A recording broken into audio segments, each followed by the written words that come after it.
My name is Anna, and I am a Mormon, and I am a lesbian. And I know that sounds really strange, but I think for me, I didn't think it was possible. And actually it really is through this project that I'm sharing my story on right now that I have been able to come to terms with and to learn to love myself and to really see that and to know that God has a plan for me and God has a plan for all of His children.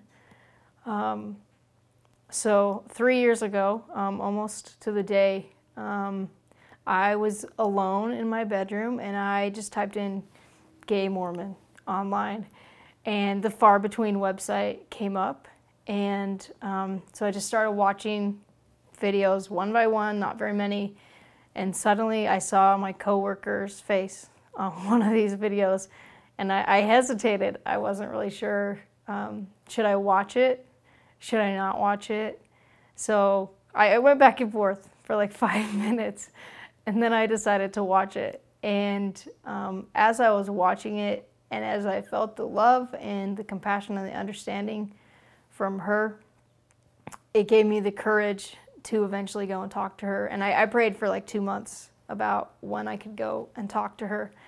And the opportunity came, and the Spirit told me, now is the time. Go tell her right now. Go talk to her right now. And I just wanted to walk away and go the other direction, but I didn't. And so I went and I talked to her, and I just sat down on this couch next to her desk, and I said, I saw your video on Far Between, and I couldn't even identify or say that I was a lesbian at that point. And all I got from her was love and compassion. And she told me I wasn't alone. I didn't believe her because I thought that I was alone. And she introduced me to other people who are in my same shoes. And that was 3 years ago. And since then, it's been a really long journey, but it's been an amazing journey. I can honestly say that I love myself for the first time in my entire life. I can honestly tell you that I know that Heavenly Father loves me, and that doesn't change, and that me being a lesbian has nothing to do with how much He loves me and how much He loves all of His children. Another thing that I really have learned is that it is really hard, and it's really scary to talk to people about it. It's really scary to tell people because you see that you think there's only two options and how they're going to respond. They're either going to love you and be fine with it, or they're going to hate you and they're not going to be your friend. And I think there's definitely more responses than that. For me, I've had people who've responded in a lot of different ways. I have lost some friends over it because they don't understand, or they don't know me, or they're afraid I'm gonna live a certain lifestyle or do certain things, or that I'm gonna become something that I'm not. And that's been really hard for me to lose them.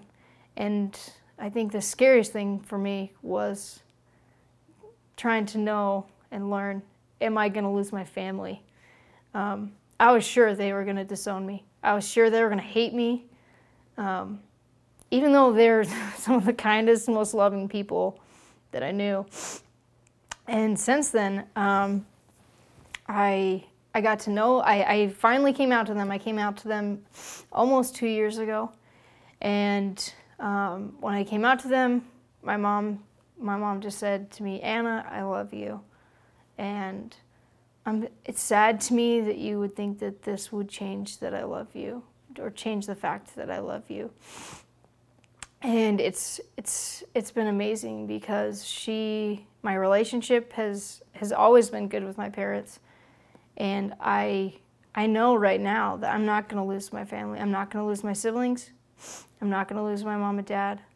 And I mean, whoever else decides to step out of my life because this is part of my life, then they don't really know me, and sadly, I'm better off without them because they aren't the kind of people that I need in my life if they're not going to try to understand or try and have compassion. I think that it really is really hard to let go of fear and let love in. But once we let go of fear and once we recognize why we're afraid, we can see what actions and steps we need to take so we can let it go and let the love in. Because fear is what holds us back from love. Nothing else, just fear. And I think that goes for everyone. And I think, why do people not like me? Why do people not like others who are LGBT or who are struggling or alcoholics, or I don't like using that reference, but anyone who's different than them, why do they not love them? Because they're afraid and they don't understand. And I think that if we all could step back and take the approach of what God asks us to do as the second commandment, which is love one another. And what does it mean? What does it mean to love one another? From a really young age, I used to think that I had unrealistic expectations or understandings about what it meant to have real love for others. And I've realized that what I first thought as a child is what it really is. And that is to not judge others. That is to not have expectations of them. That is to make sacrifices for those who are willing to make sacrifices for you. That is seeing that you're different and celebrating the differences. Seeing your similarities and celebrating the similarities. And I think that it can be really hard and really frustrating to create spaces where you find and feel peace and where you find and feel love. And church for me is not one of those places. But I still I want to try and love everyone, because I think the whole world would be a better place if we all started with love. And I used to be afraid of what it meant to love myself. I used to be afraid of what it meant to accept myself. But it really has been through this long, heart-wrenching, heartbreaking process that I have been able to find the courage within myself to pick up the pieces and to put my heart back together, to accept the love of those around me, and to really accept what my life will be like or may not be like. I think taking little steps every day to let that love in and let go of that fear is what makes life hard, but it's what makes life worth living for. I